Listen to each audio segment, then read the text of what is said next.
Bonjour à tous, dans cette vidéo, je vais vous rappeler comment on procède pour effectuer une division euclidienne, c'est-à-dire une division entre deux entiers. Alors pour ça, on va s'appuyer sur un exemple. On va diviser 5071 par 12. Alors, je vous rappelle un truc qui paraît évident, mais une division, qu'est-ce que c'est? C'est un partage équitable, hein. C'est-à-dire que là, on a 5071 unités et on veut répartir ces 5071 unités en 12 parts égales. Alors, nos unités, elles se décomposent en milliers, en centaines, en dizaines et en unités. Les milliers, on en a 5. 5 milliers divisé par 12, ça ne va pas être possible. Donc, on va s'intéresser directement aux centaines. Alors, des centaines, on en a combien? Eh bien, on en a 50. Ces 50 centaines, on veut les répartir dans 12 paquets de manière équitable. Donc, dans 50, combien de fois est-ce qu'on a 12? Eh bien, on a 4 fois 12. Hein. Dans chacun de nos 12 paquets, on va pouvoir mettre 4 centaines. Ce qui fait qu'on aura utilisé 4 fois 12, c'est-à-dire 48 centaines parmi les 50 qu'on avait au départ. Donc on retranche ces 48 centaines des 50 qu'on avait au départ, ce qui fait qu'il nous reste 2 centaines. Évidemment, ces 2 centaines, on ne peut plus les diviser par 12. Donc du coup, on va les transformer en dizaines. 2 centaines, c'est 20 dizaines, auxquelles on ajoute les 7 dizaines qu'on avait au départ.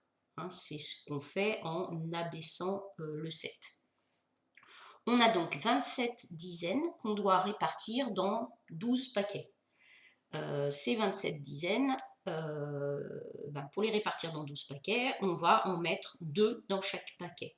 En mettant 2 dizaines dans chaque paquet, on a utilisé 2 fois 12, c'est-à-dire 24 dizaines parmi les 27 qu'on avait. Ce qui fait qu'il nous en reste 3. Ces 3 dizaines, on va les transformer en unités. Donc 3 dizaines, ça nous fait 30 unités, auxquelles on ajoute la petite unité qu'on avait au départ ici, en abaissant le 1. On se retrouve donc avec 31 unités à répartir dans 12 paquets.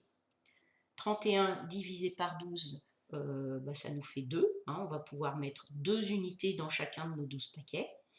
Ce qui fait qu'on va utiliser 2 fois 12, 24 unités. On en avait 31 au départ, on en a utilisé 24, donc il nous en reste 7. Ces 7 unités, on ne va rien pouvoir en faire de plus, puisqu'on ne peut pas les répartir dans 12 paquets différents. Donc on a terminé notre division, étant donné qu'on s'intéresse à une division d'entiers.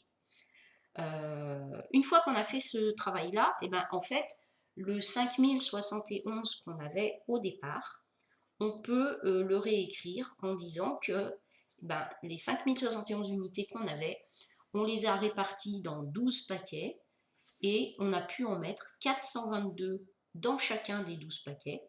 Donc ça nous fait 12 fois 422. Et il nous en reste 7.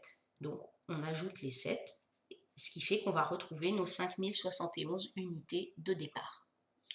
Voilà, c'est terminé pour la division euclidienne. Ça va nous servir de base pour voir comment procéder pour faire des divisions de polynômes. Au revoir.